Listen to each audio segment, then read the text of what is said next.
Ok, on va trouver l'équation de cette droite, qui est la droite de régression, qui semble être la meilleure droite pour décrire comment se comporte la masse des éléphants en fonction de leur âge. Alors, comment est-ce qu'on fait avec cette calculatrice? On va tout simplement, la droite de régression, elle a une équation de la forme y égale à x plus b.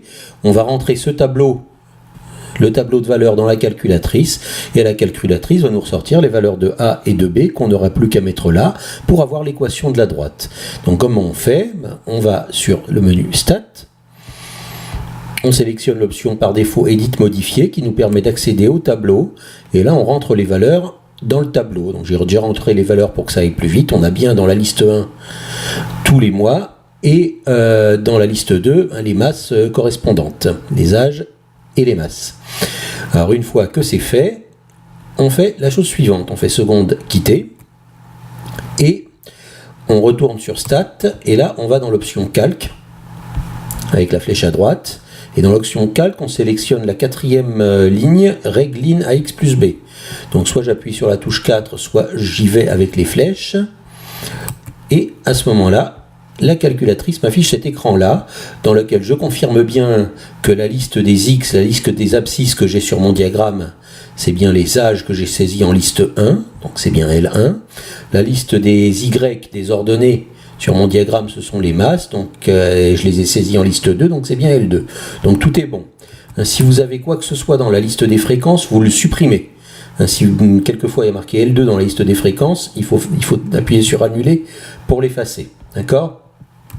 Si jamais ici vous avez un mauvais numéro de liste pour la liste des X ou la liste des Y, eh bien regardez ici, vous avez L1 en bleu et L2 en bleu au-dessus des touches 1 et 2.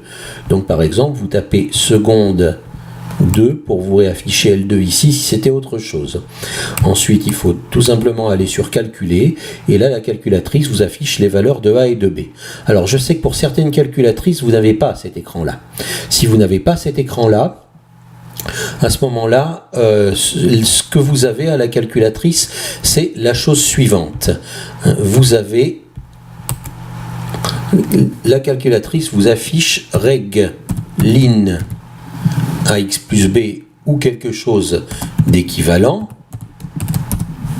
et attend que vous lui donniez des paramètres. Alors les paramètres, c'est évidemment quelle est la liste des X, quelle est la liste des Y.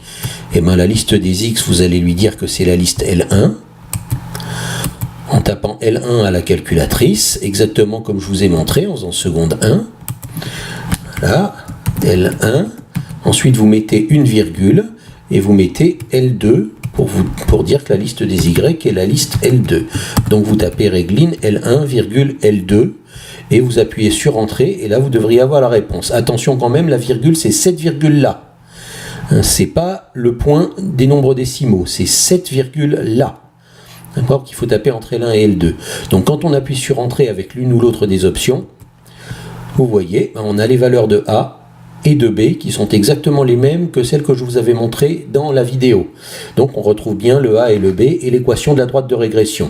Alors en prime, on a la corrélation ici.